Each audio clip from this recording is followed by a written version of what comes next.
और हम फिर निवेदन करेंगे कि सारी दुनिया में आप शिव महापुराण की कथा को श्रवण करते हो, और यदि त्रिवेणी के घाट पर बैठकर ये कथा सुनते हो तो तीन चीजें तो मेरा त्रिगुणाकार, त्रिकालदर्शी, त्रिनेत्रधारी, त्रिपुंडधारी, त्रिशूलधारी और त्रिनेत्रधारी भगवान आपको दे ही देगा। बोल बम का नारा है, सारी समस्या का हल श्री शिवाय। त्रिवेणी के संगम पर त्रिकालदर्शी, त्रिनेत्रधारी, त्रिपुंडधारी, त्रिशूलधारी, त्रिलोकी के नाथ देवाधिदेव महादेव की कथा सुनकर हम भी यहां से तीन चीजें लेकर जाएंगे। एक लेकर जाएंगे मन की शांति, दूसरे नंबर पर लेकर जाएंगे हम मन की शीतलता, और तीसरे नंबर पर लेकर जाएंगे हम अच्छे विचार, अच्छी सोच, अच्छी बुद्धि।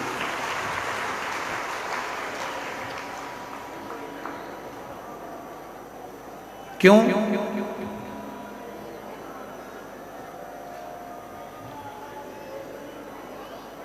आपकी जेब में जो पैसा रखा हुआ है उसके बहुत सारे बाटेदार हैं।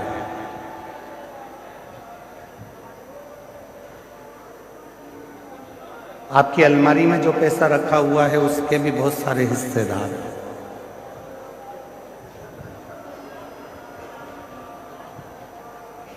आपके बैंक में जो पैसा रखा हुआ है उसके भी बहुत सारे हिस्सेदार हैं।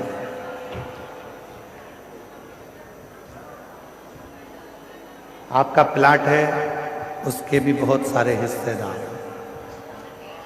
आपका मकान है उसके भी बहुत सारे हिस्सेदार।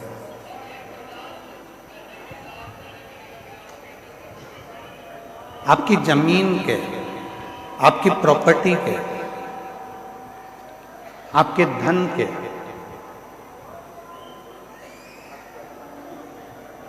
आपकी संपदा के, आपके स्वर्ण के, चांदी के, बर्तन के, कपड़े के बहुत सारे हिस्सेदार हैं।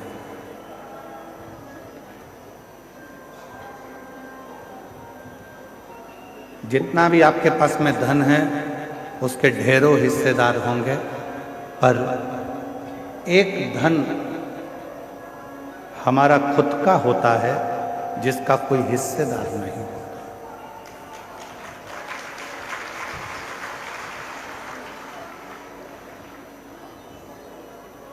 सब धन के हिस्सेदार हैं, पर एक धन है, उस धन का कोई हिस्सेदार होता ही नहीं है। वो धन है आपका दुख, आपकी तकलीफ, आपका कष्ट, आपकी बीमारी, आपका रोग। वो धन एक ऐसा धन है जिसका कोई भी हिस्सेदार नहीं बनता। हम आपसे पूछें, प्रयागराज में आई हुई मेरी जीजियों से, मेरे जीजाओं से, मेरी बेटियों से, बेटाओं से, मेरे बुजुर्ग माँ बाप से मैं एक प्रश्न करूं, आपकी कमर में दर्द होता है तो उसका कोई हिस्सेदार होता है क्या? आपके सिर में दर्द होता है तो उसका कोई हिस्सेदार होता है क्या? आपके पलंग के तकिए के नीचे अगर कोई 500 के नोट की गड्डी रखी है तो उसके बहुत सारे हिस्सेदार हैं।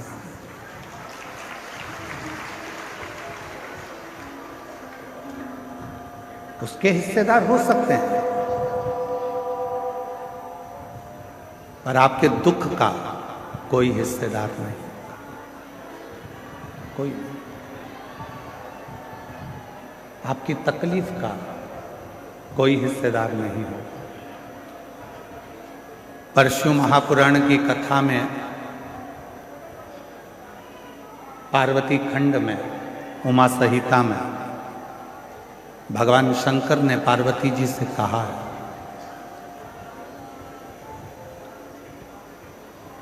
कि दुनिया के लोगों के धन के हिस्सेदार बहुत होंगे, दुनिया के लोगों की प्रॉपर्टी के हिस्सेदार बहुत होंगे, दुनिया के लोगों की संपदा के हिस्सेदार बहुत होंगे, पर पार्वती जो मेरे शिवलिंग पर एक लोटा जल समर्पित करता है, उसका दुख का कोई हिस्सेदार नहीं होता। पर जब वो पवित्र मन से मेरे ऊपर एक लोटा जल समर्पित करता है तो उसका दुख का हिस्सेदार मैं स्वयं। उसके दुख का कोई हिस्सेदार होगा तो वो शिव होगा।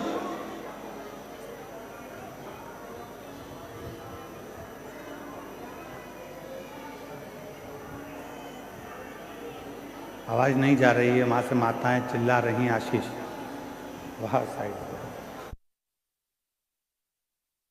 उनके दुख का हिस्सेदार मैं स्वयं हूं।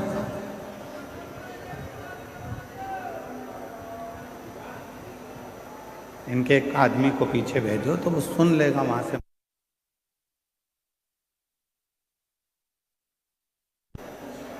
दुख का हिस्सेदार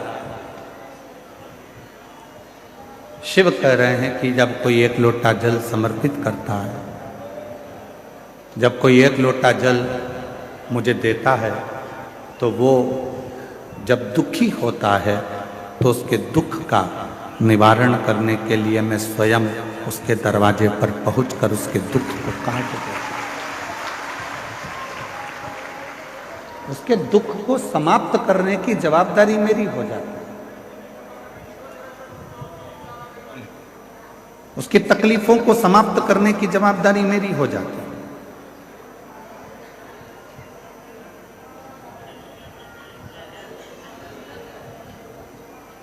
और मेरा तू ही तो हमदर्द है, जिसे हर दर्द कहता हूँ।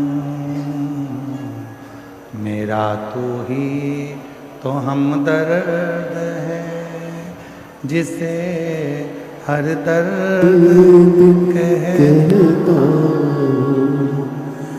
दुनिया के आगे प्रभु चुपचाप में रहता। दुनिया के आगे प्रभु चुपचाप में रहता। मेरा तू ही तो हमदर्द है, जिसे हर दर्द कहता हूँ। मेरा तू ही तो हमदर्द है, जिसे हर दर्द कहता हूँ। शिव से कहीं ऐसी कोई बात नहीं है जो तुम्हारी कट जाए।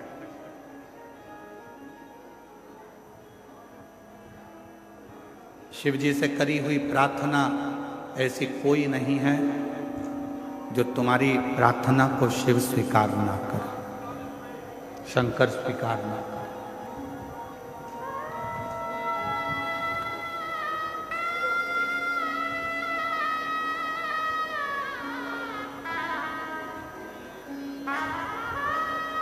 क्या चल रहा है अभी प्रयागराज में? 1 महीने का क्या चल रहा है? इसको कुंभ नहीं कहेंगे, इसको कहेंगे माघ मेला।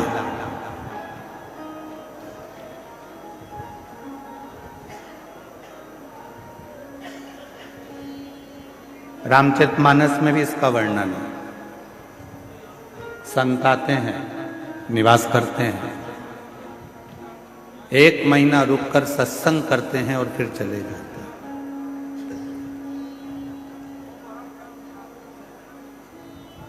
आप क्या करने आए हो? 2 तरह के संत होते हैं, एक ठेठ का, दूसरा पेट का। जो ठेठ का संत होता है वो एकांत में छिपकर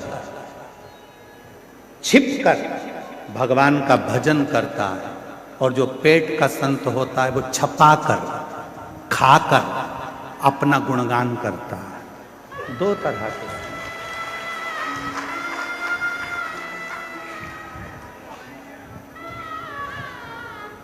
एक छपाकर खुश होता है, एक छिपकर खुश होता है।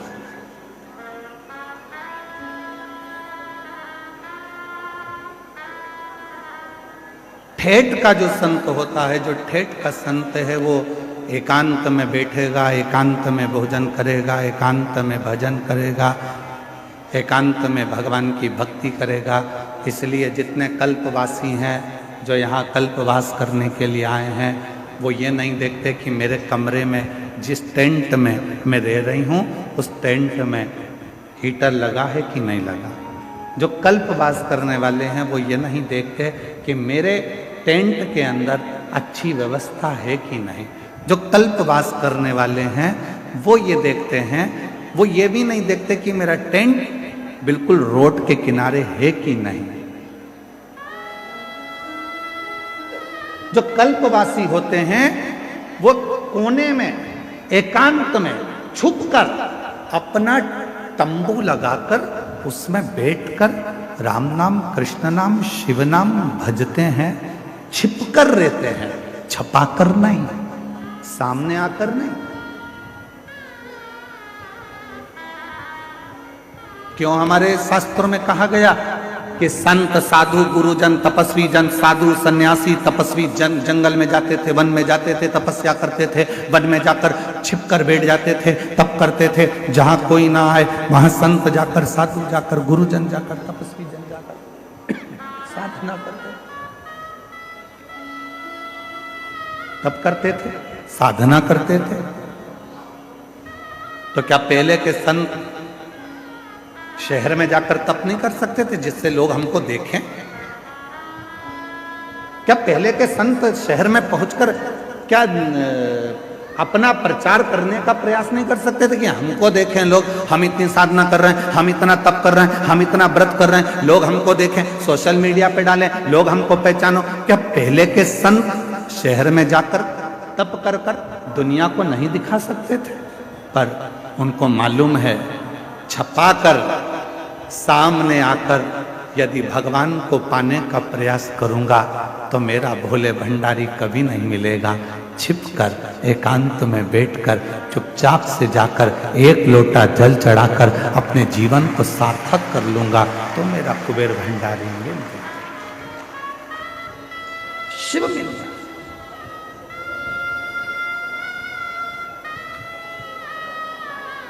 कई लोग कहते हैं गुरुजी हम सवेरे सवेरे तैयार नहीं हो पाते और लोटा लेके मंदिर में पहुंच जाते हैं जल चढ़ाने, चलेगा क्या? हमने कहा चलेगा। तो कहा हम लोटा लेके जैसे मंदिर में जाते हैं तो पंडित जी कहते हैं कि बताओ, लोटे को साफ भी नहीं करा, गंदा लेकर आ गए, काला काला हो रहा है, और खुद भी तैयार नहीं हुई और आ गई एक लोटा जल चढ़ाने के लिए। तो हमारा निवेदन है, हाथ जोड़कर कह देना, मैं कितनी भी तैयार हो जाऊं, मेरा भोले बाबा मेरे ऊपर के रूप को नहीं देखता, मेरा भोले बाबा तो मेरा मन देखता।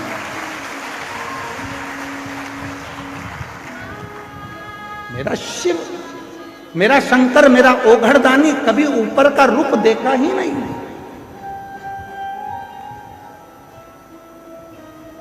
आप कितने सुंदर हो, उसको मतलब नहीं।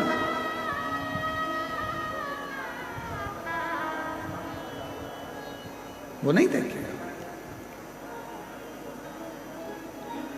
तुम्हारी जितनी भी डिग्रियां हैं ना, इंजीनियर की, डॉक्टर की, कलेक्टर की, आईजी की, डीआईजी की, कमिश्नर की, पुलिस की, इंजीनियर की,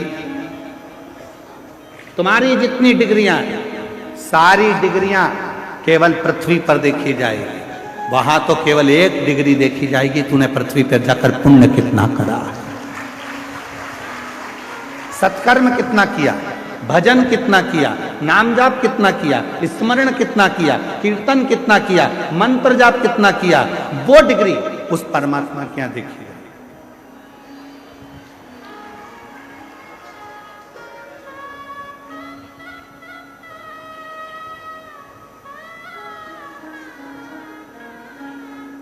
हम ईमानदारी की बात बोले, हम सतुआ बाबा के यहाँ कथा करने क्यों आते हैं? हम एक बार कथा करने आते और हम पक्का है दूसरी बार नहीं आते। पर आज ये कथा करने के लिए माघ मेले में हम शायद मैं कहता 3 एक बार महाराज जी, तीसरी बार हमारा आना हो गया। आपको मालूम है हम क्यों आते हैं, किस लिए आते हैं? हमारा आने का केवल एक कारण है कि यहाँ किसी के बैठने के लिए पास का सिस्टम नहीं चलता। यहाँ तो जो आया वो बैठ गया।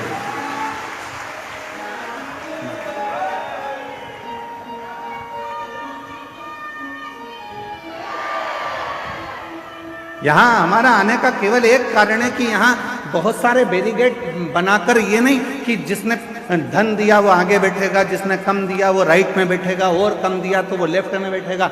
यहाँ तो महाराज जी के इस सतुआ बाबा जी के शिविर में कथा हो रही है और मैं सतुआ बाबा जी संतोषाचार्य महाराज जी को, जगत गुरु संतोषाचार्य जी महाराज जी को धन्यवाद दूंगा कि उन्होंने चारों तरफ की टीनों को, जो चारों तरफ से बैरिकेड लगे थे, टीन लगी हुई थी, पंडाल एक अंदर की ओर यह आश्रम था, उन्होंने सब दूर की टीन को उखड़वा दिया और कह दिया जहां तक लोग बैठ सके उनको बैठ। यहाँ धन की मूलता नहीं देखी गई कि तुमने पैसा दिया तो तुम आगे आकर बैठोगे, तुमने धन दिया तो तुम आगे आकर बैठोगे। यहाँ कोई बैरिकेड की सुविधा नहीं होती है। यहाँ पर कोई अलग से स्थान नहीं बनता कि तुम्हारे गले में पास दिया जाए और तुम पास लेकर फिर इस कथा में जाकर बैठो। इसलिए इस कथा में हम 3 साल से लगातार आ रहे हैं, क्योंकि यहाँ सतुआ बाबा जी जो कथा या आयोजन कराते हैं वो केवल हर हर महादेव के लिए, देवाधिदेव महादेव के लिए, विश्वनाथ जी के लिए। यह दिखावा नहीं है, यह दिखावे के लिए कोई कथा या सत्संग या संकीर्तन नहीं है।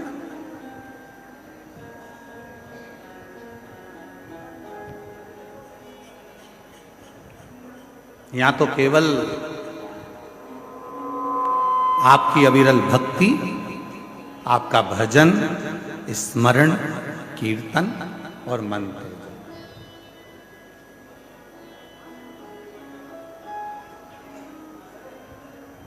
केवल आपका भजन, कीर्तन और मंत्र आप करो।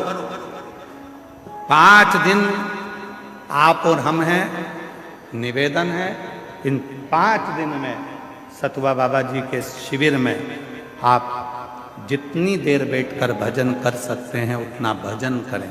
त्रिवेणी के संगम पर बैठकर जितना स्मरण कर सकते हैं करें। त्रिवेणी के जितना करना,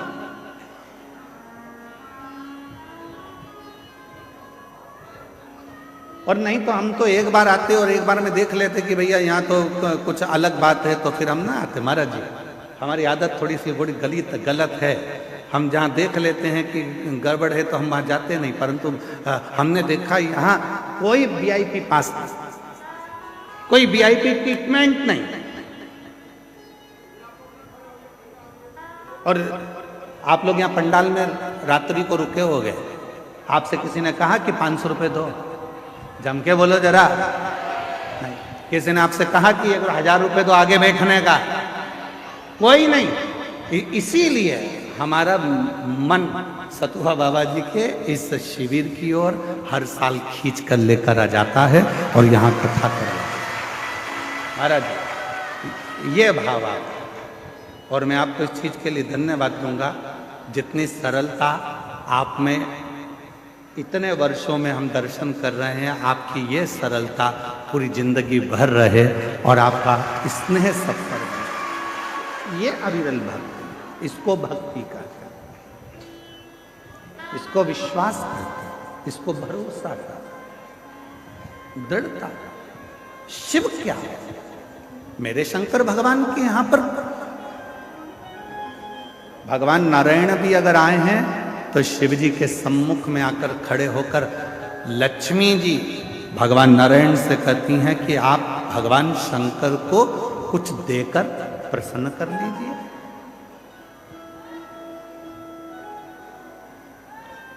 आप भगवान शंकर को कुछ दे दो, प्रसन्न हो जाएंगे। ब्रह्मा जी से स्वयं ब्रह्माणी ने कहा आप भगवान शंकर को कुछ दे दीजिए, शंकर जी प्रसन्न हो जाएंगे। इंद्राणी ने इंद्र से कहा कि शिव जी को प्रसन्न करना है तो कुछ दे दीजिए, शिव प्रसन्न हो जाएंगे। तब भगवान नारायण ने लक्ष्मी जी से कहा शिव को प्रसन्न करने के लिए धन, दौलत, संपदा, वैभव देने की जरूरत नहीं है। शिव को अगर कुछ देना है तो अपने चलते हुए समय में से, अपनी चलती हुई श्वास में से, अपने चलते हुए जीवन में से 2 क्षण राम नाम का दे दीजिए, शिव जी आपके हो जाएंगे। केवल राम नाम, केवल कृष्ण नाम, केवल भगवत नाम, केवल भजन स्मरण शिव को दे दो, शिव तुम्हारा हो जाए।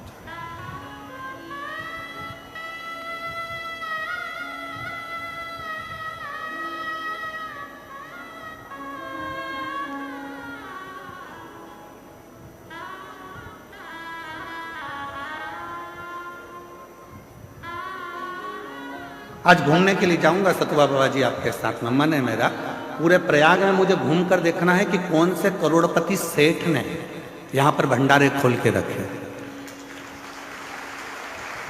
मुझे पूरे माघ मेले में देखना है कि कौन से करोड़पति सेठ ने भंडारे खोल के रखे हैं। जो दुनिया के लोग कहते हैं साधु मांगता है, जो दुनिया के लोग कहते हैं संत मांगता है, जो दुनिया के लोग कहते हैं ब्राह्मण मांगता है, जो दुनिया के लोग कहते हैं सन्यासी मांगता है, उनको दिखाना है मुझे इस आस्था चैनल पर कि संत मांगता है तो कहां ले जाकर भक्तों को खिलाता है, वो दिखाने का प्रयास करना।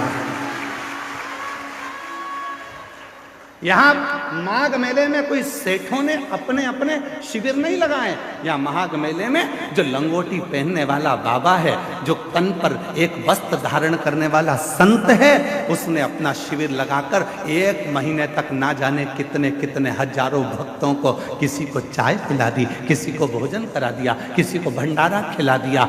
वो तुम्हारे लिए मांगा है, वो तुम्हारे लिए लेकर आया। और मुझे माघ मेले में उस सेठ को ढूंढना है जो भंडारे कर रहा है। कि कितने लोग कहते हैं कि आज के महाराज तो लूटते हैं, आज के महाराज तो लेकर आते हैं, उनको दिखाना है। इस माघ मेले में एक एक झोपड़े में बैठा हुआ एक एक संत, एक एक साधु, एक एक तपस्वी, एक एक सन्यासी आपको खिलाने के लिए बैठा है और आशीर्वाद देने के लिए बैठा है। यहाँ लेने के लिए नहीं बैठा, यहाँ लेने नहीं आया, यहाँ देने आया।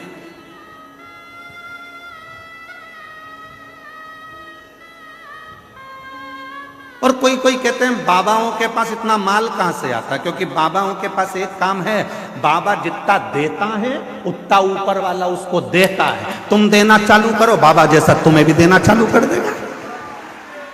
तुम संत नामदेव जी महाराज से कहा गया कि नामदेव जी महाराज एक बात बताओ, तुम्हारे झोपड़े में आग लग गई थी, तुम्हारा झोपड़ा जल गया था, तुम्हारा घर जल गया था, फिर रात भर में तुम्हारा घर बनाया किसने? तो एक काम करो, नामदेव जी ने कहा मेरे रिश्तेदार आए थे उन्होंने बना दिया, तो हमारा भी घर बनवा दो तुम्हारे रिश्तेदार से। तो नामदेव जी ने कहा लगाओ आग अपने घर में, तुम अपने घर में आग लगाओ, वो बना कर जाएगा। तुम भी तो एक बार लुटाना प्रारंभ करो, देना प्रारंभ करो। जब दोनों हाथ से तुम देना प्रारंभ करोगे तो हजारों हाथ से वो देना तुम्हें प्रारंभ कर देगा। तुम देव तो शिव ओघड़दानी है। लक्ष्मी जी कह रही हैं भगवान नारायण से कि शंकर जी को कुछ दे दो, शंकर जी आपको मिल लेंगे। ब्रह्माणी ब्रह्मा जी से कह रही हैं कि शिव जी को आप कुछ दे दो, शिव जी आप पे करुणा कर दो। इंद्राणी इंद्र से कह रही है कि आप शिव जी को कुछ दे दो। तब भगवान नारायण ने कहा शंकर भगवान को कुछ नहीं चाहिए, शिव जी तो केवल आपसे राम नाम मांगते हैं। जो राम नाम दे देता है शिव उसके पीछे पीछे चलना प्रारंभ कर देते हैं और शिव उस पर करुणा करना प्रारंभ।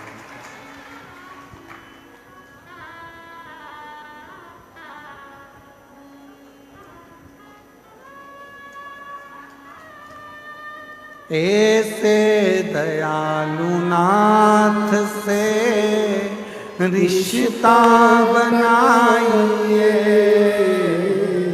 ऐसे दयालु नाथ से। मेरी जीजियों, सबको आता है ना?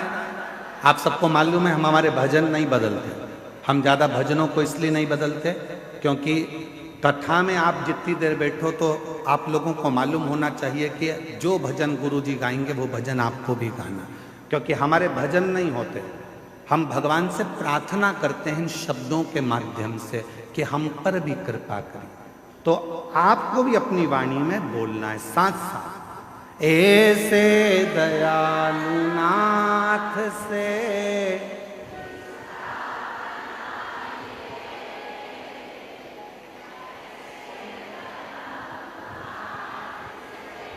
रिश्ता बना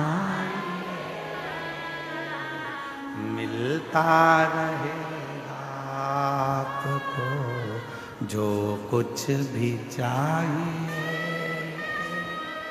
मिलता रहेगा आपको जो कुछ भी चाहिए।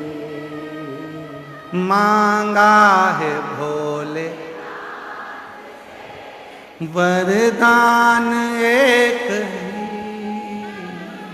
मांगा है भोलेनाथ से वरदान एक ही।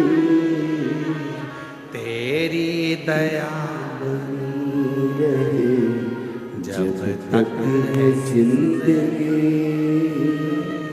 तेरी दया बनी रहे जब तक है जिंदगी।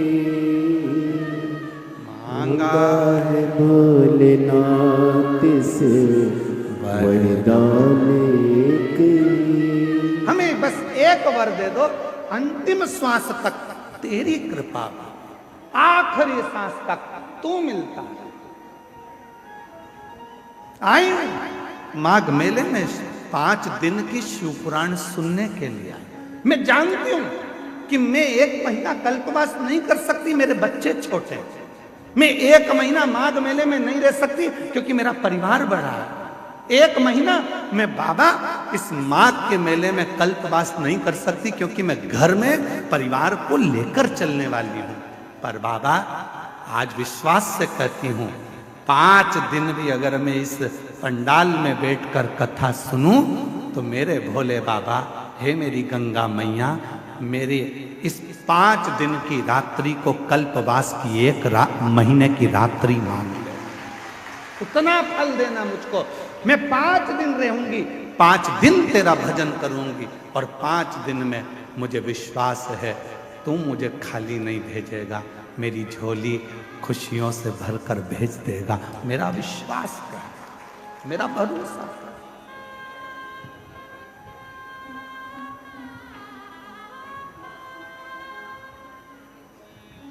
एक माँ ने अपना पत्र लिखा है कि मेरी, देखो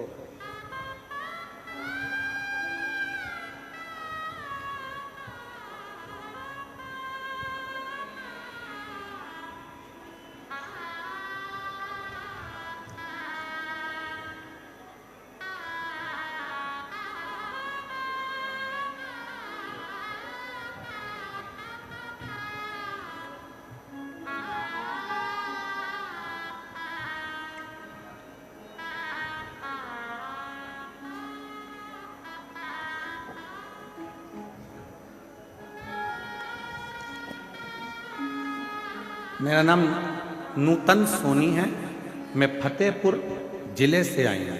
कहीं बैठी हो नूतन जी? आप ही हैं? ऐसा हाथ हिला दो एक बार। हाँ ऐसा हाथ हिलाओ, ठीक है। आइए आइए, एक बेलपत्र लेकर जाओ। मेरा नाम नूतन सोनी है, मैं फतेहपुर जिले से आई हूँ। मेरा मोबाइल नंबर ये है। श्री शिवाय नमस्तुभ्यं। मैं प्रणाम करती हूँ। 2020 में कर्जा बहुत हो गया था, इतना कर्जा हो गया कि उस कर्जे को चुकाना भारी पड़ गया। बढ़ता बढ़ता कर्जा और लाखों में बढ़ गया, दुगना तिगना चौगना, किससे कहूं? तब कर्जा बढ़ते बढ़ते जब लाखों में और ज़्यादा 20 लाख से भी ज़्यादा और बढ़ता चले गया, जैसे जैसे साल निकल रहे थे कर्जा तिगना चौगना होते जा रहा था। तब किसी ने कहा कि वो सियोर वाला बाबा कथा कहता है, उसके पंडाल में बैठकर जो मांगा जाता है वो मिलता है। आ गई प्रयागराज के कुंभ के मेले में, पंडाल में बैठ गई। मुझे नहीं मालूम था, मैं मेले में फंसती फंसाती एक दिन कथा में पहुंचकर बाबा से विनय करी, झोली पसार कर कहा मेरा कर्जा बहुत ज्यादा हो गया है, तुझे चुकाना।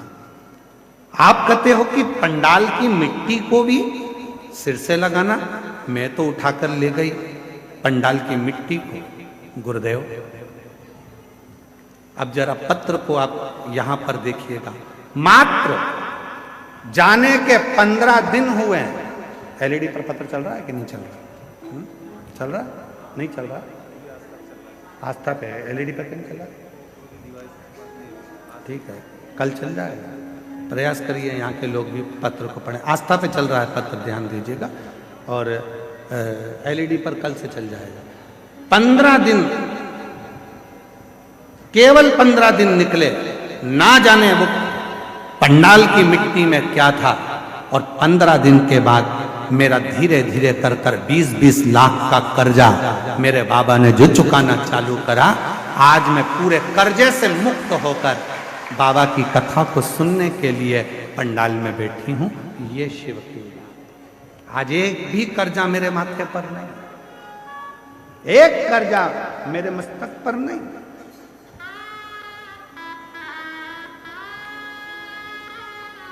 कौन देगा तुमको 20 लाख रुपए? तुम्हारे रिश्तेदार दे देंगे तुमको 20 लाख रुपए? बोलो, जम के बोलो जरा। 5 लाख दे देंगे, 10 लाख दे देंगे, 25 लाख दे देंगे, कोई तुम्हारा कर्जा चुकाने वाला नहीं होगा। कर्जे में डुबाने वाले मिलेंगे पर कर्जा चुकाने वाला नहीं होगा। और याद रखना, कर्जा तुमने किया है तो चुकाना भी तुम्हें है, मेहनत तुम्हें करना है। सियोर वाला महाराज आकर तुमको करोड़ों की गड्डी नहीं देगा। सियोर वाला महाराज आकर तुम्हें कहीं से गड़ा हुआ हंडा निकाल कर नहीं देगा। मेहनत तुम्हें करना पड़ेगा, एक लोटा जल तुम्हें चढ़ाना पड़ेगा। और जब मेहनत और लगन और शिव की भक्ति, ये त्रिवेणी का संगम एक जगह पर होगा तो 15 दिन क्या 5 दिन में भी कर्जा चुकाने की सामर्थ्य का तुम्हें बाबा दे। किसी बाबा के चक्कर में मत पड़ना कि कोई तुमको निकाल कर सोने का हंडा देगा। किसी बाबा के चक्कर में मत पड़ना कि कोई तुम्हारा दुख काट देगा। हाथ में खुजाल चली है तो तुम्हें खुजालना है, छींक तुम्हें आई है तो छींकना तुम्हें है, खांसी तुम्हें आई है तो खांसना तुम्हें है। उसी तरह कर्जा तुमने किया है तो चुकाना भी तुम्हें है। इसलिए मेहनत भी तुमको करना है, संघर्ष भी तुमको करना है, और साथ में शिव जी पर भरोसा भी तुम्हें करना है। शंकर पर भरोसा भी तुमको, कोई दूसरा नहीं। रोते नहीं है बेटा, रो नहीं है। आंसू बचो पहले, उठो उठो उठो, आंसू बचो, आंसू बचो पहले, आंसू बचो। अच्छे खुश होकर जा, अब तो बाबा ने तेरे सब कर दिया। एक आंसू बच पहले, आंसू बच, आंसू बच पहले, आंसू बचो। अच्छी खुश होकर एक बार जोरदार ताली बजाओ। शिव कृपा ऐसे दयालुनाथ से रिश्ता बनाइए, ऐसे दयालुनाथ से रिश्ता बनाइए, मिलता रहेगा आपको जो कुछ भी चाहिए, मिलता रहेगा आपको जो कुछ भी चाहिए। ऐसा करिश्मा होगा जो हुआ कभी नहीं, ऐसा करिश्मा होगा जो हुआ कभी नहीं। मांगा है भोलेनाथ से वरदान एक ही, मांगा है शंभुनाथ से वरदान तेरी दया बनी रहे जब तक है जिंदगी, तेरी कृपा बनी रहे जब तक है जिंदगी। ये जीवन है। आए हो कथा सुनने के लिए, जहां जगह मिले वहां बैठकर, ये मत सोचना कि रोड है, रोड का किनारा है, तुम्हें जहां जगह मिले वहां बैठकर 2.5 घंटा 3 घंटा तो हम बोलते नहीं है कथा, फालतू की बात है कि हम 3 घंटा कथा बोलते हैं, नहीं, आधा घंटा तो आशीष बोलता है, 2.5 घंटे हम बोलते, और हम भी नहीं, वो बुलवाता है तो बोलते। 2.5 घंटे की कथा में जितनी देर बैठो उतनी देर आप उस बाबा से अपने मन की लगन को जोड़ने का प्रयास करना। यह सोचना सियोर वाला बाबा कथा नहीं कह रहा, गंगा के घाट पर, त्रिवेणी के घाट पर मेरा ओघड़ दानी कुबेरेश्वर महादेव तुम्हारी झोली भरने के लिए आया है और भर कर जाएगा। इस विश्वास के साथ कथा को श्रवण दे देगा, क्या ना देगा। किसकी सामर्थ्यता होगी? ये पत्र में लिख रही है वो बहन कि 15 दिन नहीं लगे और 15 दिन में मेरे लाखों लाखों का कर्जा चुका दिया। किसकी सामर्थ्यता होगी? कौन दे देगा लाखा? कौन सामर्थ्यता? उस परमात्मा की कृपा होगी तो उस परमात्मा ने अगर जगत ने तोड़ी और उसने जोड़ी, फिर किसी के बाप में दम नहीं है कि कोई तोड़ के बता दे। किसी के बाप में दम हो तो तोड़ के बता दे, जब वो जोड़ता है तो कोई नहीं तोड़ता। और हम और आप सब उलझनों में फंसे हुए विचार कर रहे हैं कि भाई कोई मिलेगा और कुछ दे देगा। ना ना ना, हम तो यहां तक कहेंगे, ए मेरी जीजियों, ए मेरे जीजाओं, बेटियों बेटाओं, मेरे बुजुर्ग माँ बाप, याद रखना, माघ मेले में अगर तुम्हें पड़ा हुआ किसी का मोबाइल भी मिल जाए, किसी की सोने की रकम भी मिल जाए, तो उस पर अपना हक मत बताना। ना जाने वो मोबाइल और सोने की रकम तेरे घर में जाकर कितना उपद्रव मचाएगी और ना जाने तेरे घर को कितना बर्बाद कर देगी, कोई भरोसा नहीं। यहां सोने की रकम ढूंढने मत आना। यहां कई लोग होते हैं, गंगा का पानी उतरता है तो चुंबक को डाल डालकर उसमें से सोने चांदी के सिक्के ढूंढा करते हैं। अरे धिक्कार है जो गंगा का पानी उतरने पर तुम सोने और चांदी के सिक्के ढूंढते हो।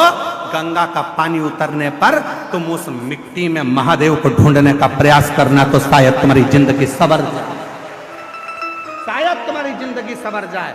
शिव महापुराण की कथा कहती है, जिस तालाब का जल कम होता है, जिस कुएं का जल कम होता है, जिस नदी का जल कम होता है, जिस सरोवर का जल कम होता है, वहां की मिट्टी को लाकर जब पार्थिव लिंग का निर्माण कर कर पूजन किया जाता है, तो उस नदी का जल स्तर जितना बड़ा होता है, उस नदी में जितना पानी पहले भरा होता है, उतना भंडार भोलेनाथ उसके घर में भरना चालू कर देते हैं। ये हमारा शास्त्र प्रमाण है।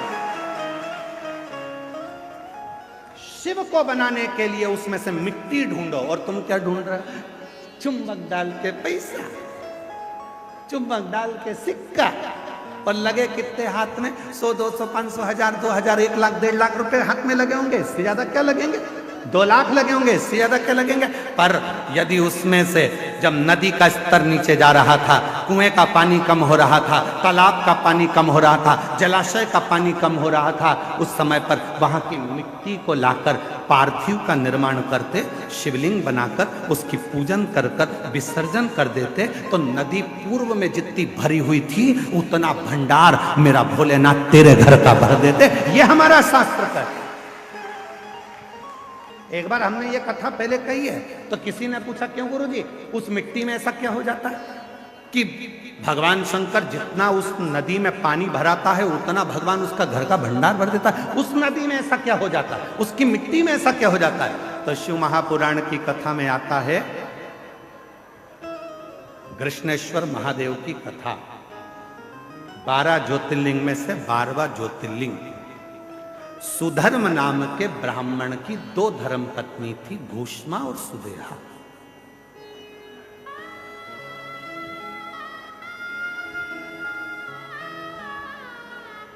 आप लोगों के मन में भी संशय होगा कि नदी का पानी उतरता है तो उसकी मिट्टी का शिवलिंग क्यों बनाया जाता है, उसका फल क्यों इतना कि भगवान का भंडार भर देता है।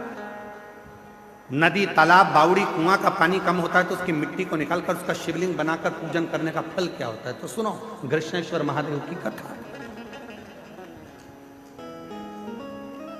सुधर्म नाम के ब्राह्मण की 2 धर्म पत्नियां थी, सुदेहा, घूष्मा, 2। सुदेहा के घर में संतान नहीं है और घूष्मा के घर में एक बेटे ने जन्म लिया। बेटे ने जन्म लिया तो सुदेहा का मुख उतर गया, मेरे गर्भ से औलाद नहीं हुई, और घूष्मा को औलाद हो गई।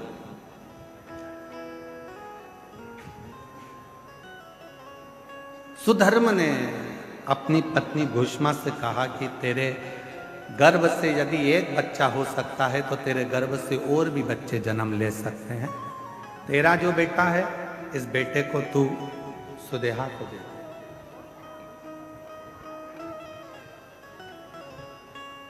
इस बेटे को तू सुदेहा को दे दे। सुदेहा को, हाँ। एक पत्र है, देखिए।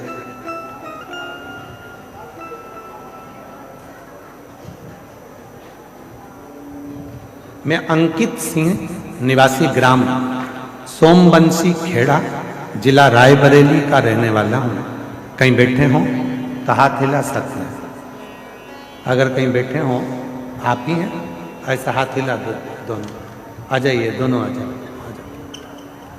मैं अंकित सिंह, निवासी ग्राम सोमबंसी खेड़ा, जिला रायबरेली का रहने वाला हूँ। गुरुजी,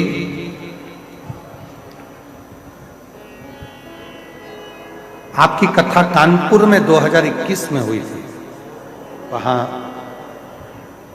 बाबा से एक प्रार्थना करी थी।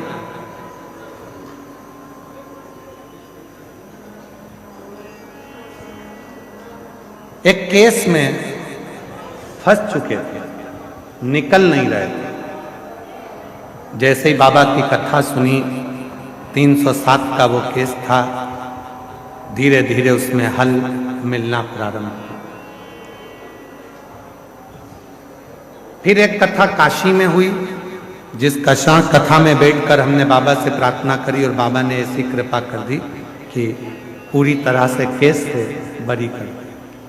हमारा एक भांजा, जिसकी नौकरी नहीं लग रही थी सरकारी, तब हमने उसको यहीं भांजे से कहा कि तू जाकर एक बार पंडाल में बैठकर कथा सुन और मेहनत कर। वो सियोर वाला बाबा कहता है कि जितनी मेहनत कर सकते हो अपनी मेहनत को बढ़ाओ, रात दिन एक कर दो और फिर वो नौकरी मिलेगी जरूर। और बाबा की ऐसी कृपा हो गई गुरुदेव कि बाबा ने हाथ पकड़ लिया और मेरे भांजे का सिलेक्शन पुलिस में हो गया। आज मैं बाबा को यहाँ नमन करने के लिए आई। एक पत्र और है, कलावती देवी, पति का नाम मान सिंह, पता 30D चांदपुर, सलोरी, ऊंट खाना, पोस्ट तेलियरगंज। तेलियर है ना, इस पे दिखा रहे हैं, एलईडी पे चल रहा है, देख लो। तेलियरगंज। बाबा के एक लोटे जल का महत्व प्रभु मेरी बेटी ने 2012 में बीएड पास की थी। 2012 से 21 तक उसकी शादी के लिए रिश्ते आ रहे थे और ना कोई जॉब लग रहा था, ना कोई संबंध आ रहा था। बहुत टेंशन में रहने लगी और वह फिर बोलने लगी, पापा मुझे कोई शादी वगैरह नहीं करनी। उसका गुस्सा शांत नहीं हो रहा, क्योंकि ना तो उसका जॉब और ना कोई शादी करे। फिर हमने बेटी के पास में गुड़गांव में उसको बोला कि तू एक काम कर, 2022 में जब आपकी कथा गुड़गांव हो रही थी तो कथा के पंडाल में कथा सुनने के लिए भेज दिया। वो वहां कथा सुनी, सीहोर गई, बाबा के रुद्राक्ष को ली, कंकर लेकर आई, उसकी पूजन चालू कर दी और बाबा की ऐसी कृपा हुई, सीहोर से लौटने के बाद पशुपति नाथ का व्रत तीसरी बार फिर शुरू किया और फिर हमने 5 सोमवार का व्रत पूर्ण किया। और वैसे ही मेरी बेटी को 2023 में काउंसलिंग में 2023 में वो टीचर के पद पर नियुक्त हो गई। गुरुदेव, जैसे ही उसकी गवर्नमेंट जॉब लगी, 15 दिन के बाद मेरी बेटी को सरकारी नौकरी टीचर की मिल गई। उसके बाद ज्वाइनिंग लेटर प्राप्त होने के ठीक कुछ समय के बाद में 5/12/2023 को बेटी का संबंध भी पक्का हो गया और उसकी शादी हो गई। कहीं बैठी हो कलावती देवी, पति का नाम मान सिंह, कहीं बैठे हो तो हाथ हिला सकते हैं। कलावती देवी, मान सिंह जी इधर हैं क्या? आ जाइए, बेलपत्र लेकर जाइए, आइए। शिव शिव है।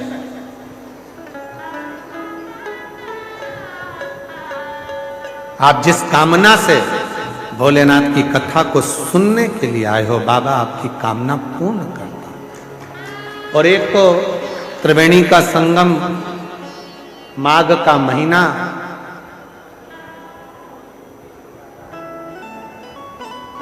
और ऊपर से यह 5 दिवसीय शिव महापुराण की कथा मां गंगा के घाट पर।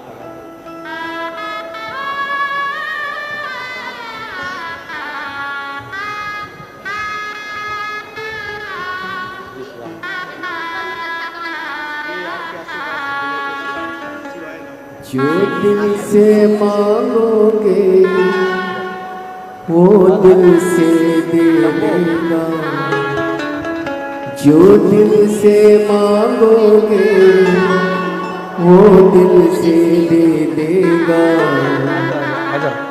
मेरा भोला भंडारी है, मेरा भोला भंडारी है, खाली झोली भर देगा। मेरा भोला भंडारी है, खाली झोली भर देगा। वो भोला भंडारी है, खाली झोली भर देगा। स्मरण करिए शिव, शिव भक्ति करिए।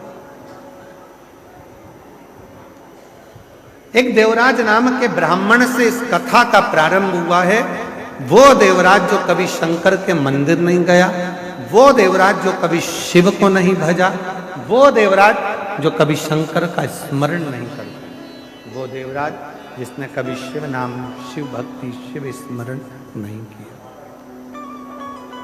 फिर भी शिव ने कृपा करी उस पर, फिर भी ओघड़दानी ने, भगवान शंकर ने उस पर करुणा करी।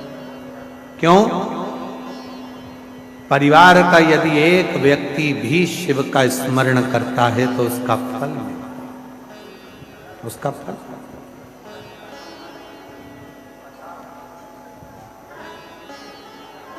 आप लोगों को मालूम है कि नहीं मालूम, हमको नहीं पता। हमारे मध्य प्रदेश में एक नियम था, पुराने समय में जब कोई तीर्थ कर कर आता था तो तीर्थ कर कर जब वो आता था तो उसके चेहरे का दर्शन करने के लिए हमारा पूरा मोहल्ला, पूरा गांव एकत्रित होता था। क्यों? उसने जिन नेत्रों से बद्रीनाथ का दर्शन किया, उन्होंने जिन नेत्रों से द्वारकानाथ का दर्शन किया, उन्होंने जिन नेत्रों से जगन्नाथ का दर्शन किया, उन नेत्रों से जिसने रामेश्वरम का दर्शन किया, त्रिवेणी का स्नान किया, उसके नेत्रों के द्वारा यदि हम सामने खड़े हो गए और वो दृष्टि हम पर पड़ गई तो हम भी सिद्ध हो जाएंगे, चाहे हम तीर्थ गए। इतना फल है तीर्थ जाने वाले के आकर दर्शन करने का, इतना फल प्राप्त, इतना फल।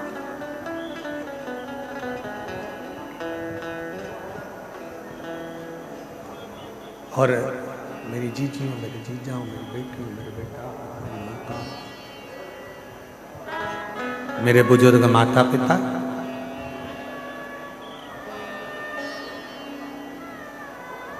आपको लगता है कि कथा सुनने का पुण्य केवल आपको मिलता है, पर ईमानदारी से बोले ना, आपको कथा सुनने का जितना पुण्य मिलता है उतना पुण्य हमको भी मिलता है आपका दर्शन कर कर, आपका दर्शन कर कर। आपके भीतर जो शंकर भगवान की अविरल भक्ति विराजमान है, ना आप गादी देखते हो, ना चादर देखते हो, ना ठंड देखते हो, ना गर्मी देखते हो, ना बारिश देखते हो, बस उसके भरोसे आश्रित होकर कथा सुनने के लिए चल देते हो, बैठ जाते हो। भोजन मिला तो ठीक, ना मिला तो ठीक, आया तो ठीक, ना आया तो ठीक, नहीं तो कथा तो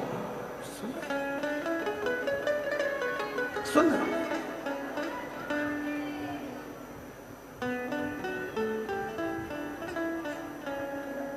बाबा जी, मुंबई में भीड़ ज्यादा हो गई थी कथा में, तो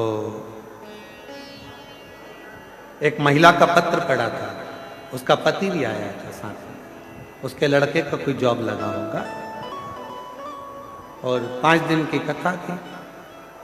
भीड़ ज्यादा हो गई और वो दोनों जब मंच पर आए तो उन्होंने कहा, गुरुजी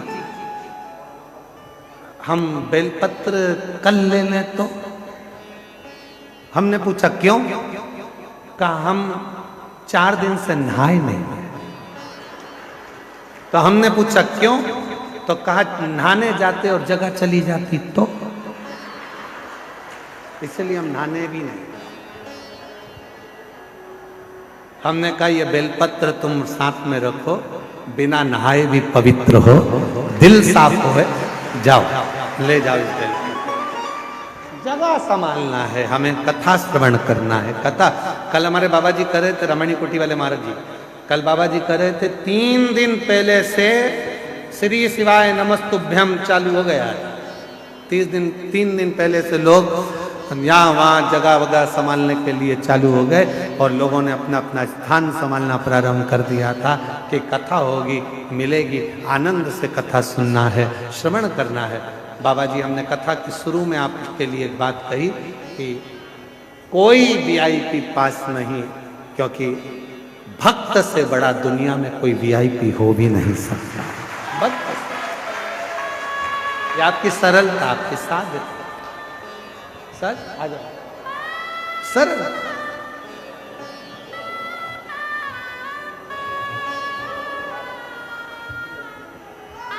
बधाई आपको, बहुत बधाई। एक आपकी बेटी को दो, इसको पोता अच्छा करेगा।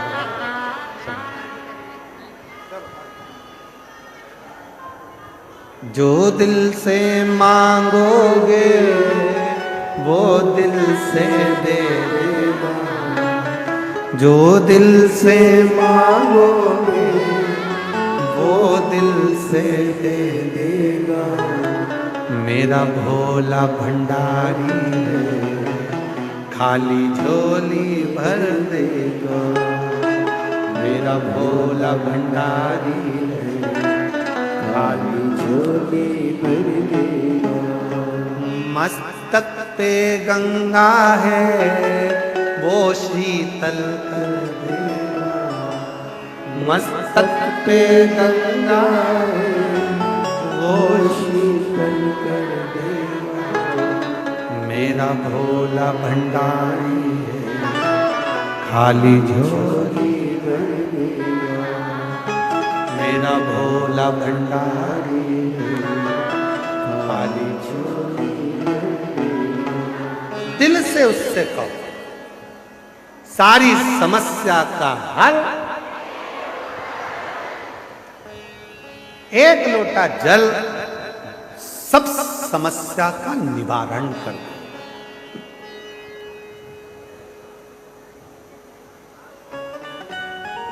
और लोटा ही सबसे भारी है।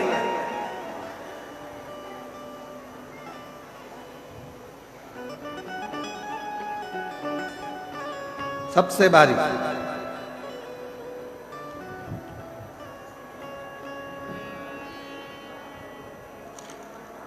महाराज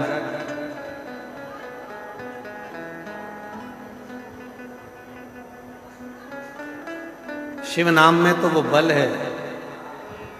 जब आप एक बार दिल से पुकारते हो तो बाबा आपके भंडार भरना, आपके दुख मिटाना प्रारंभ कर देते हैं।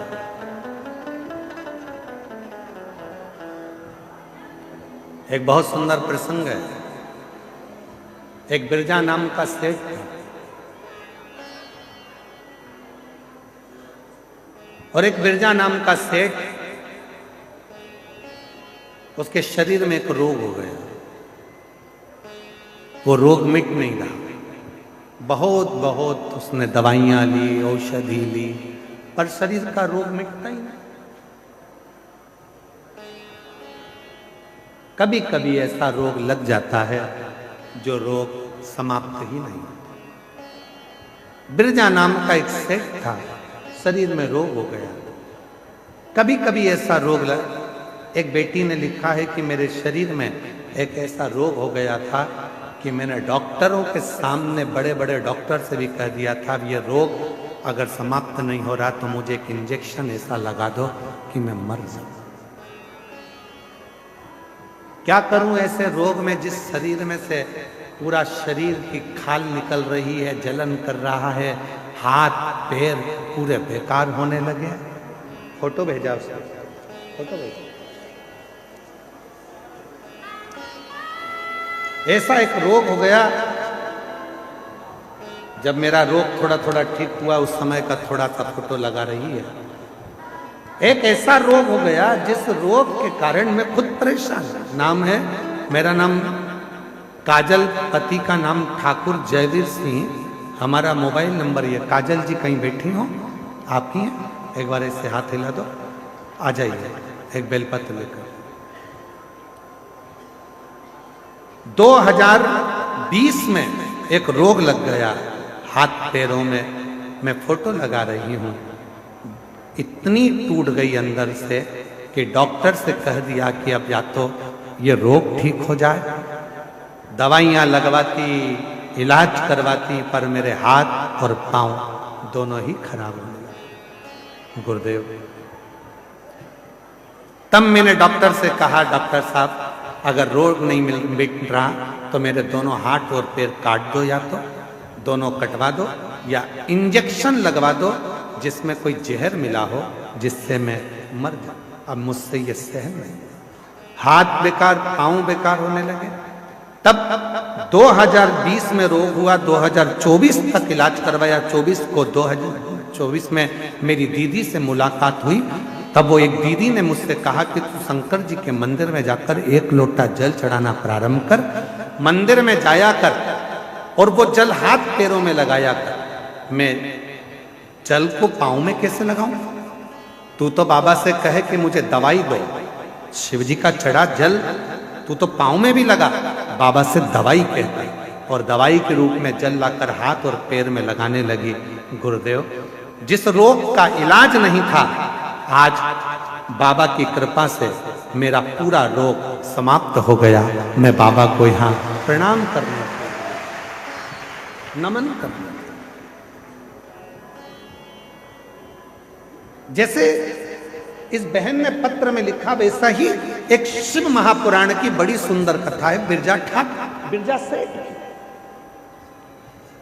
एक बिरजा नाम का सेठ था, बहुत पैसा था, बहुत धन था, वैभव था, सत्ता थी, कुर्सी थी, पद था, प्रतिष्ठा थी, सब में कहना मानते थे, सब कुछ था। पर उस बिरजा के शरीर में एक रोग हो गया। वो रोग मिट नहीं रहा, रोग समाप्त नहीं। बहुत प्रयास किया और रोग नहीं, दवाइयां, औषधि सब।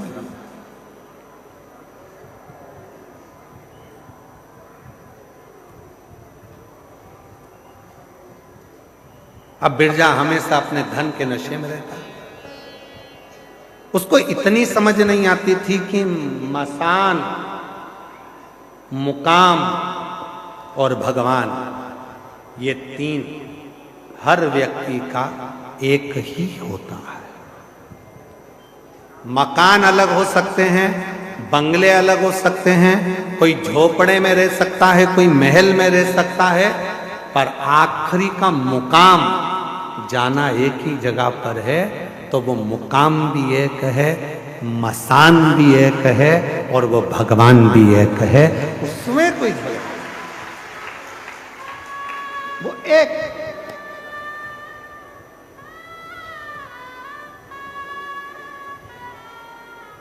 आज के जमाने में लोग कह देते हैं, लोग अपने अपने भाव में कहते हैं राम जी का, ये लोगों की सोच है। व्यासपीठ कभी सोच नहीं करती इस तरह का कि राम बड़े कि कृष्ण बड़े कि शिव बड़े कि पार्वती जी बड़ी कि ये बड़े कि वो बड़े।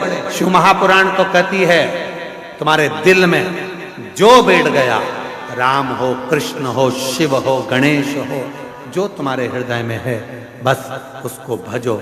ये ऊंचा नीचा करना बंद कर दो कि ये बड़ा कि वो छोटा, वो बड़ा वो छोटा ना।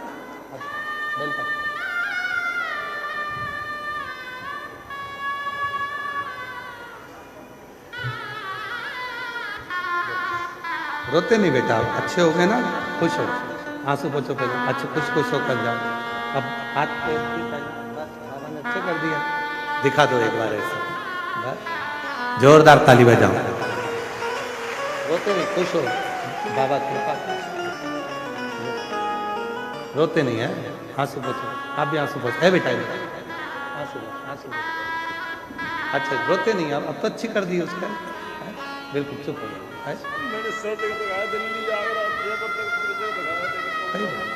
बेटा बोल रहा है मैंने दिल्ली, आगरा, मुंबई, जयपुर, ऐसा कोई डॉक्टर नहीं छोड़ा जिसको मैंने ना दिखाया हो। मेरी पत्नी को हाथ और पैर दोनों बेकार होने लगे थे और 3-4 साल तक हालत खराब होती गई। आज बाबा ने आंसू पोछ, आंसू पोछ, आंसू पोछ। अच्छा खुश हो गए, अब तो ठीक हो गए, खुश खुश बेटा, आंसू पोछ के खुश हो गए।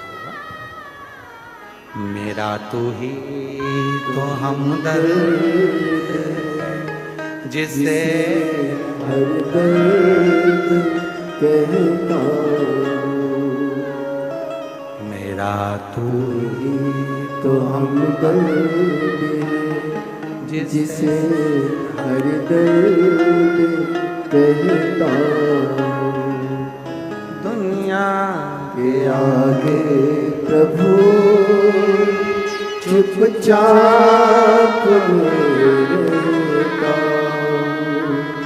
मेरा तू ही तो हमदर्द जिसे हर दर्द कहता।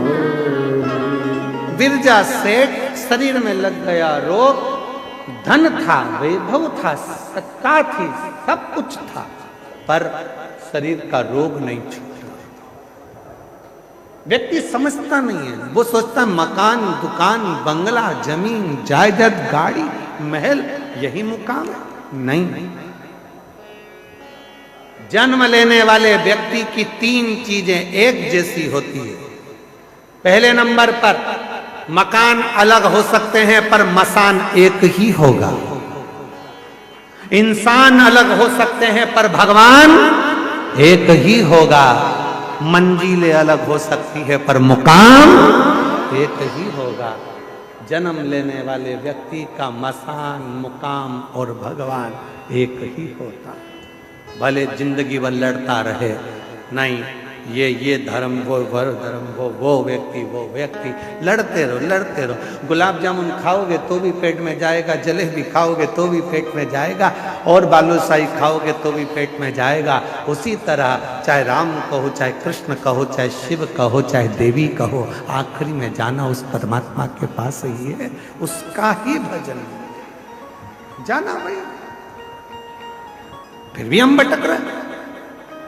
कोई आकर कह देता है अभी राम जी का क्रेज ज्यादा है कि शिव जी का क्रेज ज्यादा है कि कृष्ण जी का क्रेज। ना, तुम्हारा क्रेज हो सकता है पर भगवान का नहीं। भगवान तो भगवान है।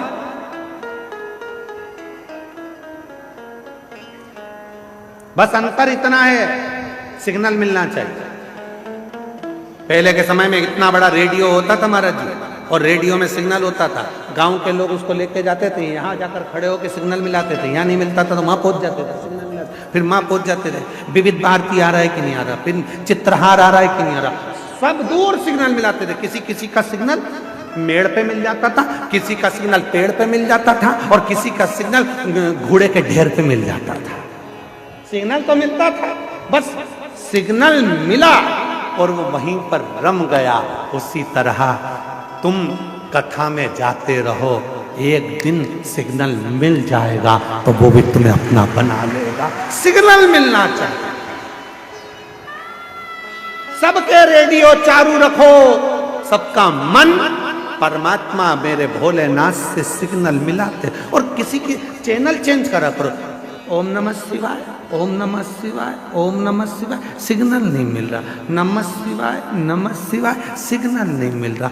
कभी कभी श्री शिवाय नमस्तुभ्यं थोड़ा टच हो रहा है, हल्की हल्की आवाज आ रही है, ऐसा लग रहा है मेरा भोलेनाथ अब मेरे दुख काटना प्रारंभ कर रहा है। सिग्नल मिल रहा है, सिग्नल। भले तुम पेड़ पे थे, चाहे बूढ़े के ढेर पे थे, चाहे जमीन की मेड़ पे थे, सिग्नल तो सिग्नल है। तुम कहीं पर भी रहो, मेरा शंकर तुम्हें ढूंढ कर तुम्हें एक दिन राज सत्ता में, आनंद में, सुख में, प्रसन्नता में बिठा कर ही रहेगा। वो सिग्नल।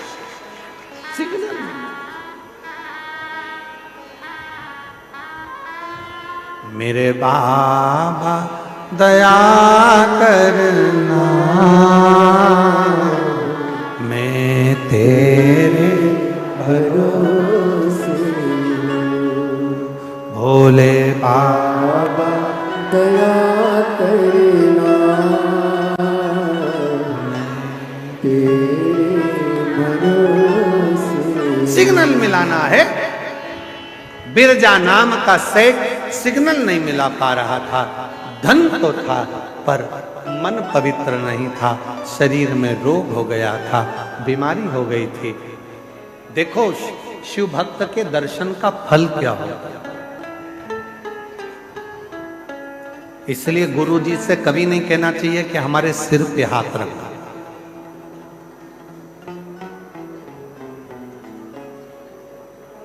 गुरु जी से तो कहो बस एक बार देख लो और हमारी जिंदगी को सुधार लो।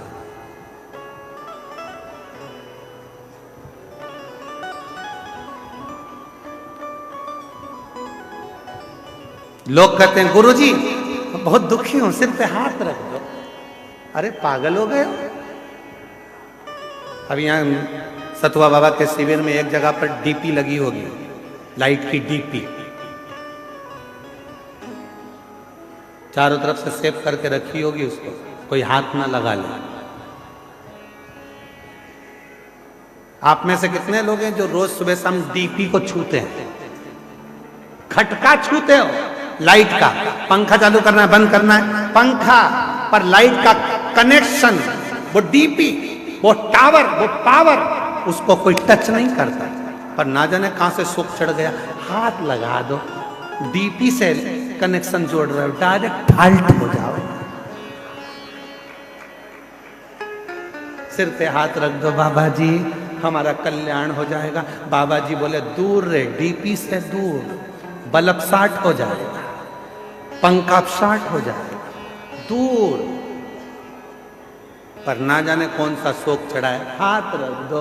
और बाबा उन भी ऐसे हो गए, आजा बेटा, आजा आजा, और सिर पे हाथ रख, ना ना चलो दूर हटो, दूर हटो, चलो। इसलिए हमने तुमसे एक रिश्ता बनाया, बहन और जीजा जी का रिश्ता। ये मेरी जीजी, तुम मेरे जीजा। दोनों रिश्ते ऐसे हैं कि दोनों में तुम हमारे पांव नहीं पड़ोगे, हम तुम्हारे पड़ेंगे। दोनों रिश्ते ऐसे, तुम हमारे पांव मत पड़ना, हम तुम्हारे पड़ेंगे।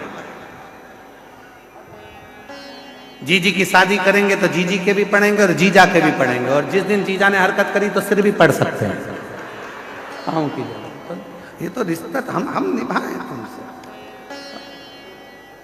तुम मत पांव पड़ो, थोड़ा दूर रहो। लाइट कनेक्शन से थोड़ी दूरी बनाओ। पहले के संत, साधु, गुरुजन, तपस्वी जन, साधक, उपासक थोड़ी दूरी बनाते थे। भैया मेरे को छूना नहीं, है भैया पांव मत पड़ना, है भैया नमन करो, दूर से करो, छूना नहीं। हम डीपी के कनेक्शन के पास मत। इसलिए कोई सदगुरु, कोई शंकर का भक्त, कोई शिव का परम उपासक जब तुम्हें मिले तो उससे कहना, बस एक नजर कृपा की कर दो, भोले भंडारी निर्धन की झोली भर दो, भोले भंडारी। केवल एक बार देख लो बाबा, उतने में मेरा दुख कटना प्रारंभ हो जाएगा। मुझे हाथ नहीं रगवाना, केवल देख, केवल केवल ये तुम्हारे बीच में तुम लोग जम जम के चिल्लाते हो ना, नई नई डिजाइन में हार हार, हमें सब मालूम है तुम क्यों चिल्लाते हो कि एक बार देखे तो, एक बार देखे तो। बहुत चतुर हो तुम, उत्तर प्रदेश वालों, बहुत चतुर। और उत्तर प्रदेश वाले ही नहीं, हमने तो कहा है जितने शंकर जी के भक्त हैं महाचतुर होते हैं, बहुत चतुर। एक लोटा जल सारी समस्या का हल। ये किसी से माथा भिड़ाते ही नहीं है, ये ज्यादा माथा भिड़ाने का काम इनके पास है ही नहीं। ये तो अपनी मस्ती में जीते हैं, अलमस्त रहते हैं, भगवत भजन करते हैं, एक लोटा जल चढ़ा के शंकर के मंदिर में झाड़ू पोछा करते हैं और अपनी जिंदगी को मस्त जीते हैं। बिरजा सेठ शरीर का रोग नहीं गया, बीमारी नहीं गई, बड़े दुखी हो गया बिरजा सेठ, बहुत तकलीफ में हो गया। तब जा रहा था, वहीं से एक शिव भक्त निकल कर आ रहा, शिव भक्त।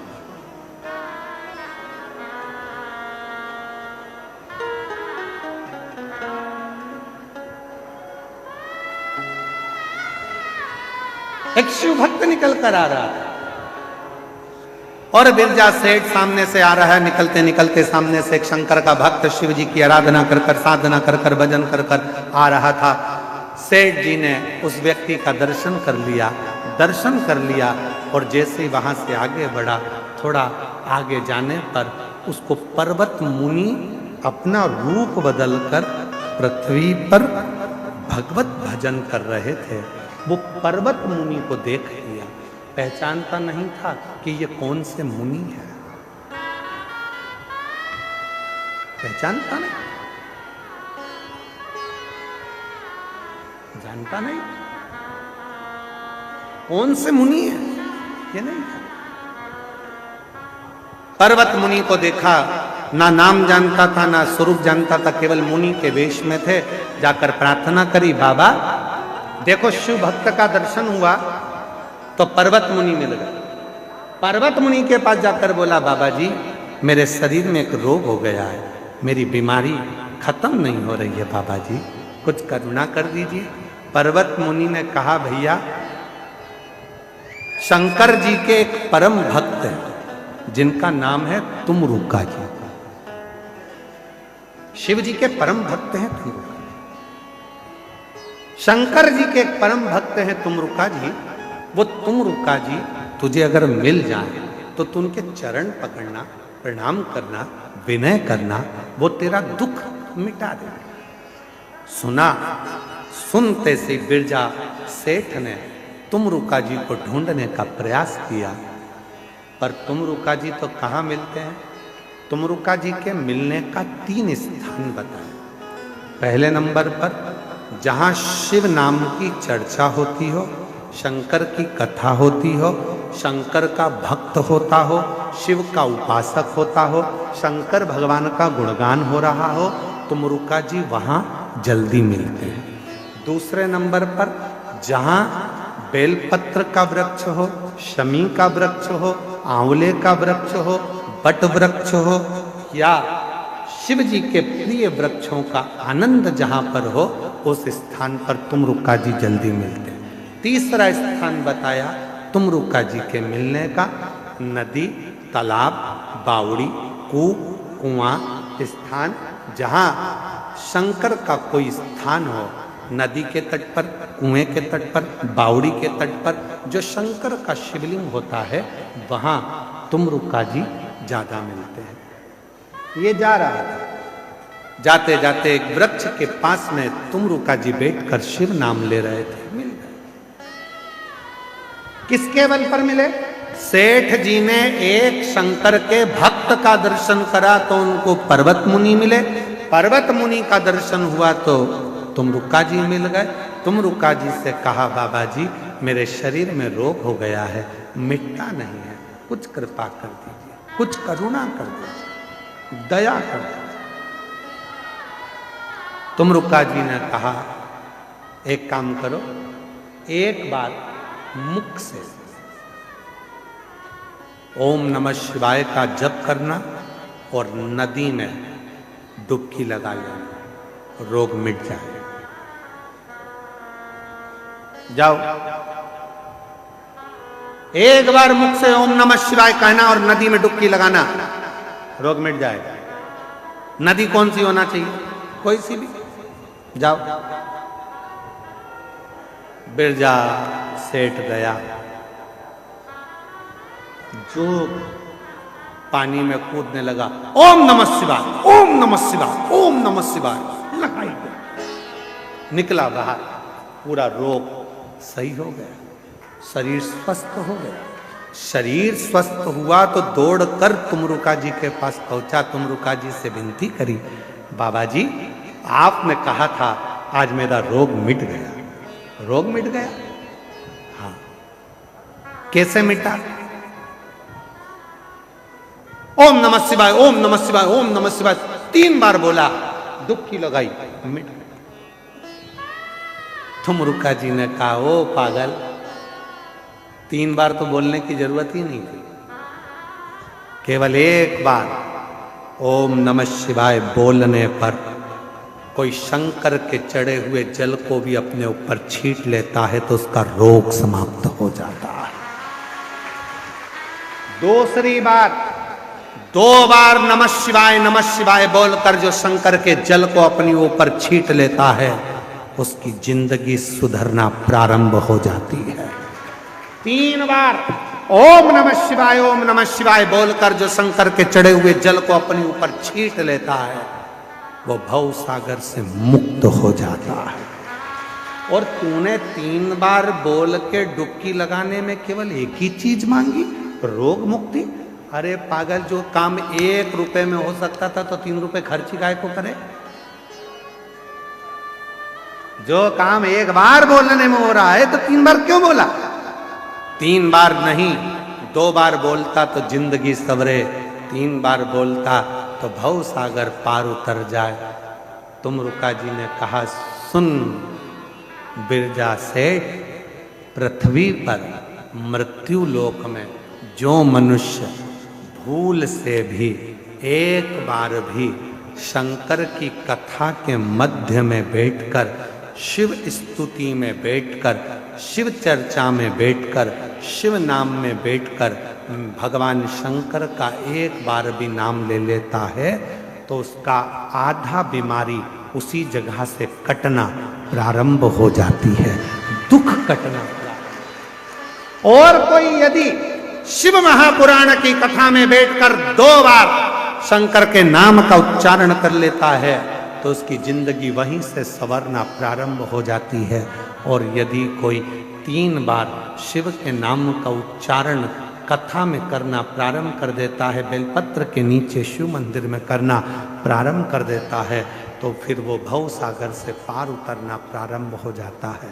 इसीलिए शिव महापुराण की कथा को जब हम प्रारंभ करते हैं तो 5 बार श्री शिवाय नमस्तु, श्री शिवाय, और कथा का जब प्रारंभ होता है उस समय पर ओम नमः शिवाय, ओम नमः शिवाय, ओम नमः शिवाय। कितनी बार बोलते हैं? पूरी कथा की लिस्ट निकाल कर देख लो, 30 साल की, 30 साल की लिस्ट में आपको जो भी मिलेगा वो 3 बार ओम नमः शिवाय, ओम नमः शिवाय, ओम नमः शिवाय 3 बार बोलने के बाद फिर रुक जाते हैं, फिर वापिस 3 बार बोलते हैं, फिर रुक जाते हैं, फिर 3 बार बोलते हैं। पर 3 को ही हम समेट कर चले, त्रिगुणाकार, त्रिकालदर्शी, त्रिनेत्रधारी, त्रिपुंडधारी का नाम उच्चारण और फिर निवेदन करें। यदि कोई व्यक्ति कहता है कि गुरुजी मेरा ये काम नहीं हो रहा, मुझे इस काम में सफलता नहीं मिल रही, मेरी गवर्नमेंट जॉब नहीं लग रही, मेरे साथ में ये प्रॉब्लम खड़ी हो गई, वो प्रॉब्लम का हल नहीं हो रहा, हम तुमको 3 स्थान देते हैं। उस जगह पर तुम 3 बार 3 बेलपत्र रखकर भगवान के नाम का उच्चारण कर कर शिव को चढ़ाना प्रारंभ करो। पहला, कुआं, बावड़ी, तालाब, नदी, सरोवर, कोई भी स्थान के किनारे पर बैठकर 3 बार पंचाक्षर मंत्र या षडाक्षर मंत्र ओम नमः शिवाय, ओम नमः शिवाय, ओम नमः शिवाय। जलाशय के पास में बैठकर 3 बेलपत्र हाथ में रखकर भगवान शंकर का नाम लीजिए। दूसरा स्थान, बेलपत्री का पेड़ का नीचे या शमी के वृक्ष के नीचे या बट वृक्ष के नीचे या पीपल वृक्ष के नीचे या आंवले वृक्ष के नीचे बैठकर भगवान शंकर के नाम का उच्चारण 3 बार करिए। तीसरा, शिव का कोई मंदिर जो जलाशय के करीब में हो, वहां बैठकर शिव नाम का उच्चारण, या कहीं कथा हो रही हो, सत्संग हो रहा हो, वहां 3 बार बैठकर 3 बेलपत्र हाथ में रखकर शिव नाम का उच्चारण कर कर ये तीनों बेलपत्री को 9 पत्री हो गई। कितनी पत्री हो गई? 9 देवी का स्मरण कर कर 3 पत्री का स्मरण कर कर 9 देवियों को इकट्ठा करिए। अशोक सुंदरी वाली जगह पर 9 देवी का वो बेलपत्र समर्पित कर कर शिव के शिवलिंग को 1 लोटा जल चढ़ा दीजिए। जो कार्य आपने मांगा है वो पूर्ण होकर ही रहेगा, उसको सफलता मिलेगी, वो सफलता की ओर बढ़ेगा। उसका एक प्रमाण यहां पत्र में है, देखिए, सुनिए।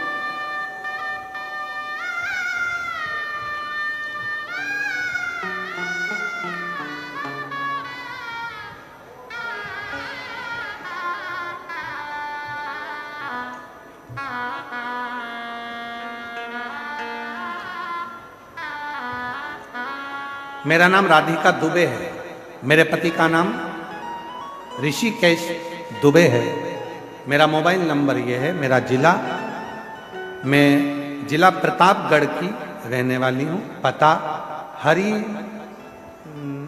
हरिनाहपुर, क्या लिखा है पढ़ो जरा, हरिनाहपुर की निवासी है। गुरुजी कहीं बैठी हैं? अच्छा आप ही हैं, आ जाओ एक बेलपत्र लेकर जाइए। हरिनाहपुर की निवासी हूँ। 1 लोटे जल का मैं वर्णन करूँ, 2 वर्ष से आपकी कथा सुन रही हूँ, मंदिर जाती हूँ, झाड़ू पोछा भी करती हूँ, और मेरे ऊपर बहुत ज़्यादा कर्जा हो गया था गुरुदेव। ये कर्जा बढ़ते बढ़ते 4,22,000 का हो गया, और बढ़ा, फिर और बढ़ा, कम नहीं। तब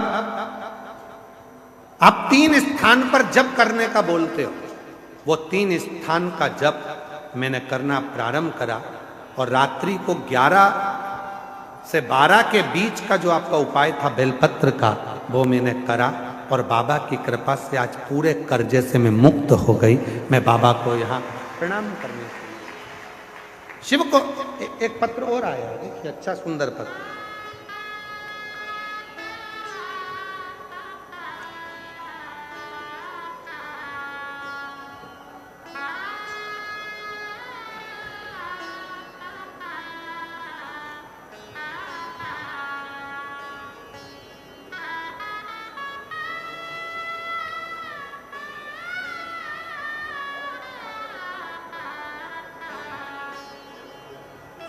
जो जैसी भावना लाया वो वैसा ही फल पाया, नहीं खाली उसे लौटाया, वो मन ही मन हर्षाया,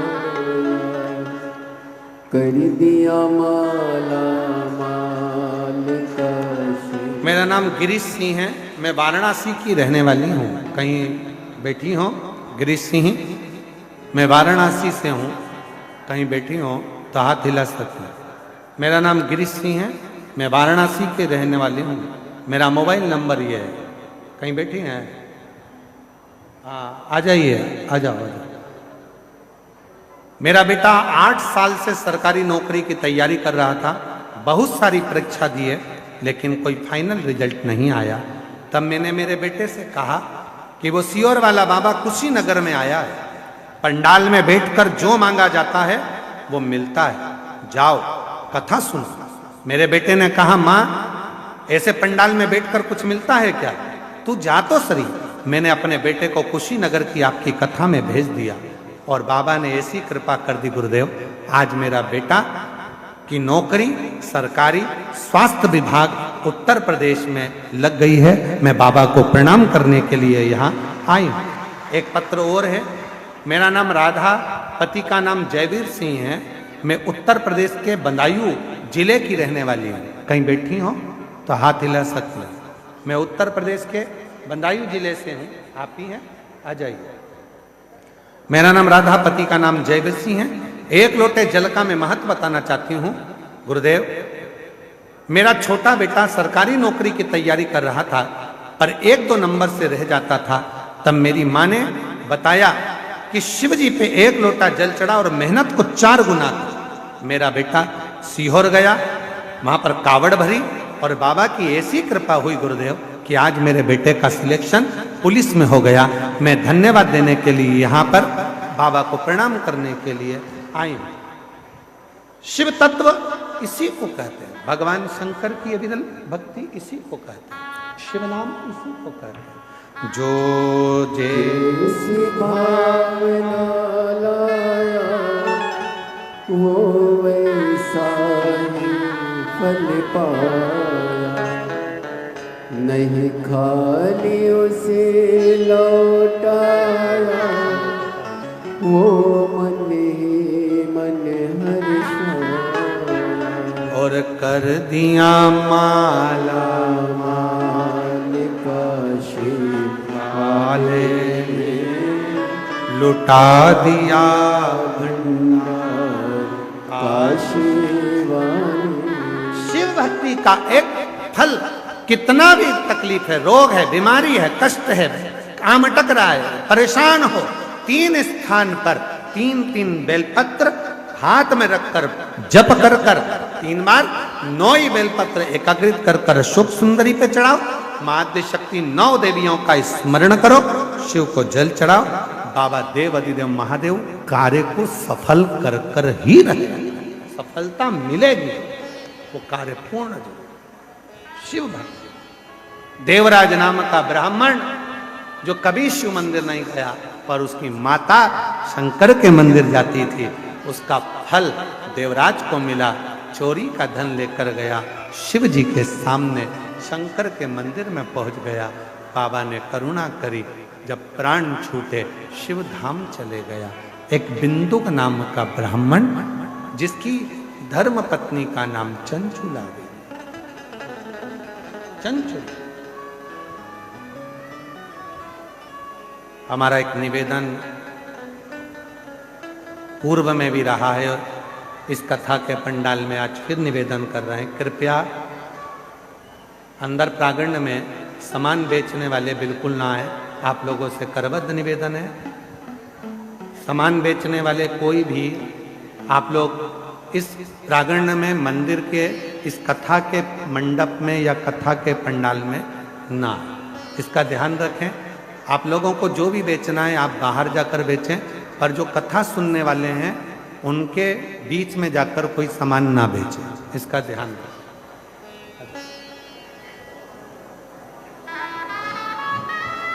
और मेरे भोले तेरा सहारा है, मेरे भोले तेरा सहारा है। इस बच्चे की सरकारी नौकरी लगी, एक बार जोरदार ताली बजाएं साथ में। आ जाओ। मेरी नैया का तू किनारा है, मेरी नैया का तू किनारा है। बेटे की पुलिस में नौकरी लगी है, एक बार जोरदार ताली बजाएं। शिव को अपना एक बिंदुक नाम का ब्राह्मण पत्नी चंचुला देवी ने उसके प्राण छूटने पर जब वो प्रेत योनि में पड़ गया, शिव कथा को श्रवण करा। ईश्वर जी गोरा जी कथा का रसतत्व श्रवण करे और भगवान शंकर ने उस कथा को स्वीकार कर आनंद लिया। ऐसी पवित्र कथा 5 दिवसीय शिव महापुराण की कथा सतुबा बाबा सेवा शिविर में खाक चौक में त्रिवेणी संगम पर माघ मेले में चल रही है। आप सब 5 दिन की इस कथा को अपने जीवन में उतार कर सार्थक बनाएं। जहां जगह मिले, रोड पर मिले तो रोड पर बैठें, पंडाल में मिले पंडाल में बैठें।